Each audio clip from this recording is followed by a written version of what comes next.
নমস্কার বন্ধুরা, আমার চ্যানেলে তোমাদের সকলকে স্বাগত জানাই। আজ আমি তোমাদের সঙ্গে থোড়ের একটা নিরামিষ খুব সুন্দর রেসিপি শেয়ার করতে চলেছি। এই রেসিপিটা করার জন্য থোড়টাকে খুব ছোট ছোট করে মিহি করে কাটতে হবে। আমি থোড়টাকে এইভাবে ছোট ছোট করে কেটে নিয়েছি। কেটে একটা পাত্রে বেশ খানিকটা হলুদ গোলা জল নিয়েছি, তার মধ্যে ডুবিয়ে রেখেছিলাম। হলুদ গোলা জলে থোড় কেটে ডুবিয়ে রাখলে থোড় কালো হয় না। এবার আমি থোড়টাকে সেই জল থেকে চিপে চিপে তুলে অন্য একটা পাত্রে নিয়ে নিচ্ছি।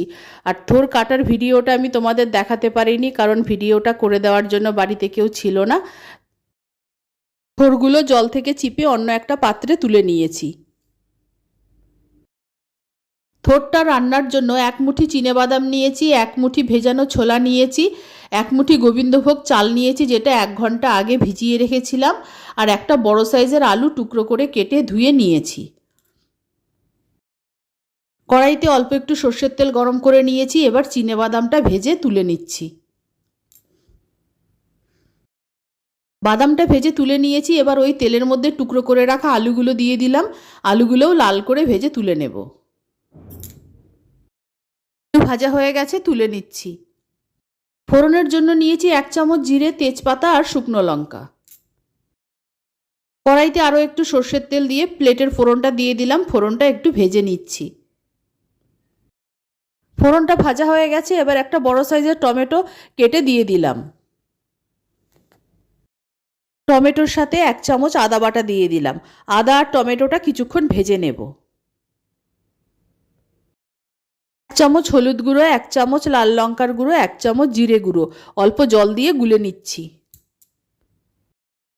টমেটো আর আদাটা ভাজা হয়ে গেছে। এবার বাটিতে গুলে নেওয়া মশলাটা দিয়ে দিলাম। মশলাটা যখন প্রায় কষা হয়ে আসবে সেই সময় ভিজিয়ে রাখা ছোলাগুলো দিয়ে দিলাম, আর ভিজিয়ে রাখা চালটাও আমি দিয়ে দিলাম। চাল, মশলা আর ছোলা একসঙ্গে কিছুক্ষণ কষিয়ে নেব।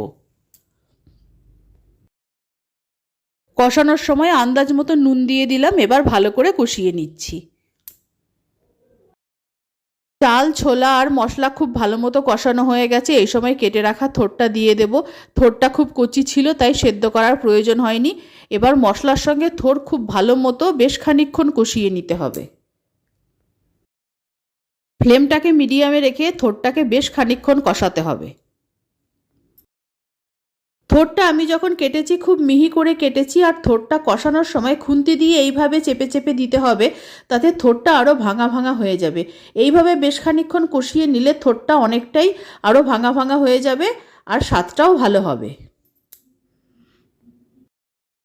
মিনিট 5 ধরে খুন্তি দিয়ে চেপে চেপে থোড়টাকে এইভাবে কষাতে কষাতে থোড়টা অনেকটাই ভাঙা ভাঙা হয়ে গেছে, আর থোড় আর মশলা খুব ভালো মতো কষেও গেছে। এইবার আমি দিয়ে দিলাম ভেজে রাখা আলুগুলো আর ভেজে রাখা বাদামটা।